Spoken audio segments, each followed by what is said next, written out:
Welcome back to the Midnight Who Show, and today we're going to be reviewing Dalek Universe 1. Now this features the return of the 10th Doctor in a brand new series of 9 stories told throughout 3 box sets. And I really enjoyed this first one, by the way. It was great. Now the 3 stories in the first part is Buying Time, The Wrong Woman. Both of these are written by John Dorning. And then The House of Kingdom concludes this first box set. Now I really enjoyed this box set. This is just a great set of stories. Big Finish did a really good job, developing a series for the 10th Doctor, because we've seen box set series for the 8th Doctor, the War Doctor, we've seen that type told over multiple box sets. But I think it was a great idea for Big Finish to take that and bring it to the 10th Doctor. And I definitely think this is going to be up there as some of my favorite adventures with the 10th Doctor that Big Finish has ever done. Now, there are some familiar faces in this box set in the form of Anna Kingdom and Mark 7. Now, listeners of Big Finish have heard these characters before. The 4th Doctor adventures and the prequel to this, Dalek Protocol. And the River Song audio, too. The last series of that one. So we've seen these characters, and now if we know Anna Kingdom, last time she's kind of met the Doctor, didn't go so well. Mostly because little betrayal. Is it a little betrayal there? But I really enjoyed this box set because, it has to reintroduce these characters. And then they have a completely different Doctor, too, that they have to deal with. Now, I really liked how the idea of the 10th Doctor being kind of basically dragged here. He doesn't have a TARDIS. He was basically, taking some time off, it looks like, having a little vacation, and they got plopped in this time. And I really like the aspect because he has to figure out, how he's going to get home. I quite like that. And I also liked how this first set of stories didn't really have an emphasis too much on the Daleks. I thought that was a genius idea because it kind of builds to them, but also just kind of sets the groundwork in this.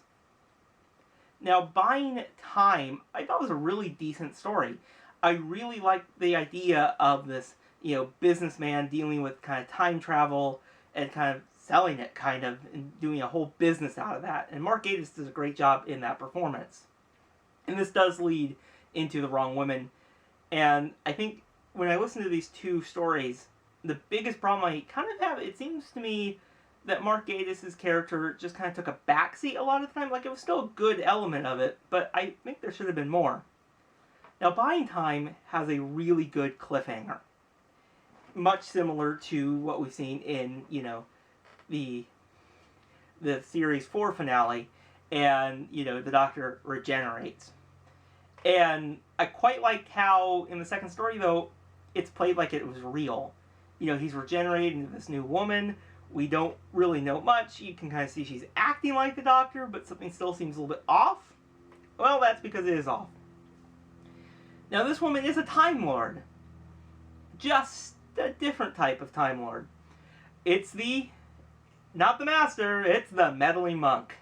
This is actually a whole plan by the Meddling Monk to take over the Doctor's body to get closer and get the part that she needs, which I think is a great addition to this story. Now, the actress they picked to play the Meddling Monk, or not quite the Meddling Time Lord, was a great choice. She did a great job in the story.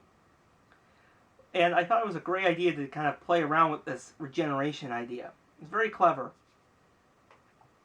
Now, The House of Kingdom was a great conclusion to this box set. I really liked how, you have a little bit more deep dive into Anna's character a little bit more. And just a really good story featuring the Mechanoids too, which is always great to see the Mechanoids again.